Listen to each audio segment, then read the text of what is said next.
When I look at the Houston Astros, you had it. And I'm remembering, I forgot whether it was the 5th or the 6th inning. You got runners on base in scoring position. Bergman doesn't bunt. You don't have him bunt. I don't understand that by the manager, Hinch. But more importantly, the biggest thing for me is that Greinke was absolutely sensational. Was pitting one hit, shutout ball going into the 7th inning before he gives up the homer that he gave up. What do? Okay? You not only keep him in, but then you ultimately take him out and you bring in, who is it, Will? Harris. Will Harris, right? So you bring in Will Harris. And I'm like, to me, it's game 7. I don't give a damn.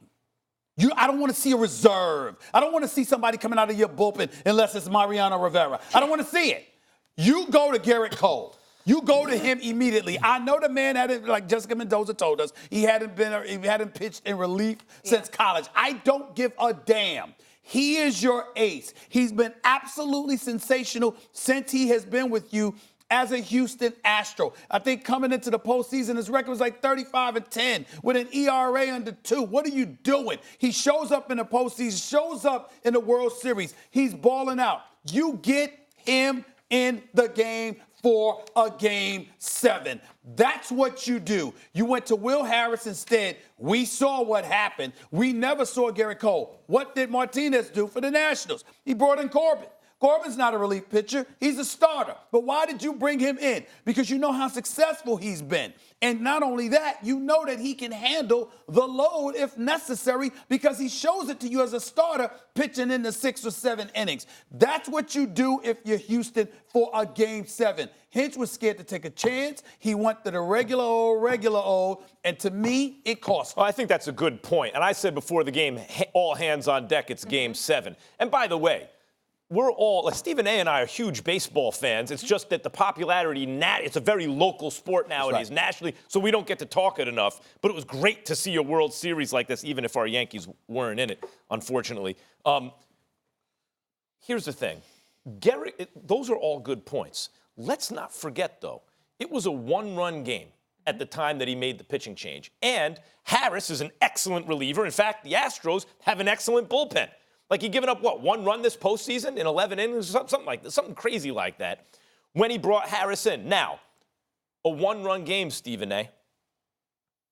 They had 11 outs to go. Even if you bring in Cole and he pitches well, he might give up a run with 11 outs to go. You get 11 outs and only give up 1 run. You pitched great in any era, right? And this guy is facing a lineup that wouldn't quit. Even if Cole comes in, you can't blame the loss on that move. What you can say is that's a move you prefer. And I agree with... Why can't I blame it if they had a 2-1 lead at the time? Because now you're assuming that Cole is going to keep him right there for 11 outs. Even if he pitches well, he may not do that. I'm saying that was your best chance. Agreed, but that doesn't mean that's the reason the other team won. Well, the point that I'm making to you is that if that was their best chance as the manager for a game 7, what the hell are you supposed to do, Max? Give him the best chance. That's 2 separate arguments. You're right.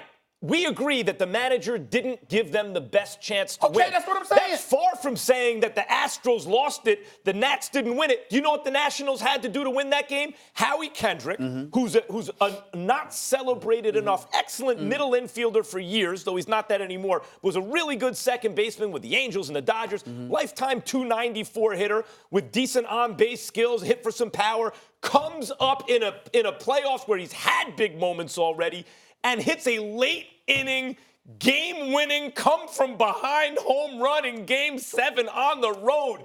That's called winning it. And it's not like Harris is a bum. Right. Harris is a really good pitcher. Well, first of all, use your senses for a second. I picked Houston.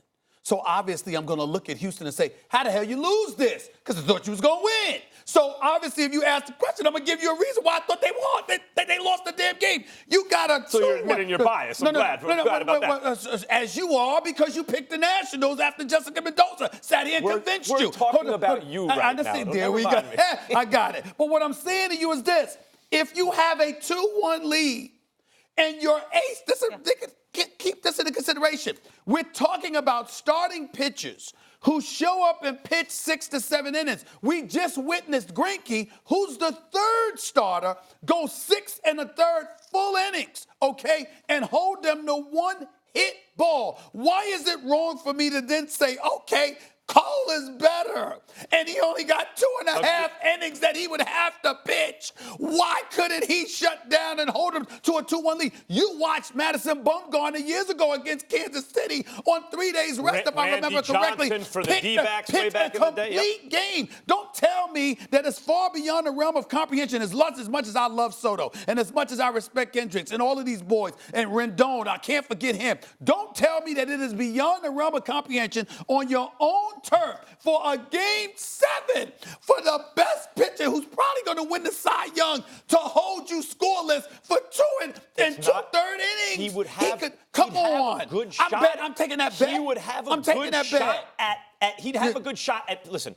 Cole would have pitched well. He's been pitching well like since I can't even remember the last time he gave up real runs. Right. So he'd have a good shot at it. It would have increased the Astros' chances. That's still a long way from saying he would have gotten 11 outs and not given up a run. It's a one-run game. We agree about that. Here's what I was saying earlier about managers that I think they still fundamentally misunderstand. The high leverage moment is not when you're up a couple runs in the 9th inning with no one on base, right? I don't know what he was saving Cole for. The high leverage moment is that. The other team is feeling themselves. They're coming back on you. It's a one-run game. Right. It's late. It's the 7th game of the World Series. That's where you take your best pitcher and put him in the game right there. All I'm telling you is this. I use a basketball analogy. If it's time, I'm giving the ball to the MJs, the KDs of the world. Now, if they want to pass it to a Paxson or a Kerr, let them do it. But I'm calling their number if I'm the coach or the manager. Why? Because they're the best. That's why. Will you give Howie go Kendrick with your his ace. Listen, you Gary, go with your ace.